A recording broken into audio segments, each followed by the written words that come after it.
جا برادر عزیز سوال کرده سلام علیکم دوملو جان التماس به همین سوال من جواب گردانید.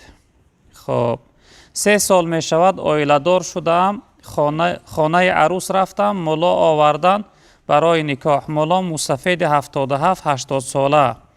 خب نکاح کرد لیکن دیدم ملا سیگارت میکشد. خب طهارت نکرده نکاح کرد. پدر عروس را گفتم که خب ممکن نیست سیگارت میکشد ملا، ممکن نیست سیگارت میکشد ملا. قهرش کرد، گفت که 50 سال می شود که پیشدرای مسجد است. نخوا که نفهمد. دوملو جان گوید که نکاح درست است یا من گناهگارم.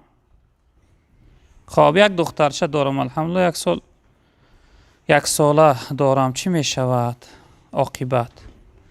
خاکی برادر سوالش همین بده که در وقت نکاح کردن کدام مولای کلانسال نکاحش کرده و شخصیت یعنی سیگارت میکشیده، بعد سیگارت کشیدنش طهارت نکرده. اکنون برادر عزیز سیگارت طهارت نمیشکنه اصل برای شکستنش، اما نکاح چی خوبه میشه که انسانی صالح، یک انسانی به تقوا، یک انسانی به ایمان خوب نکاح کنه بهتر.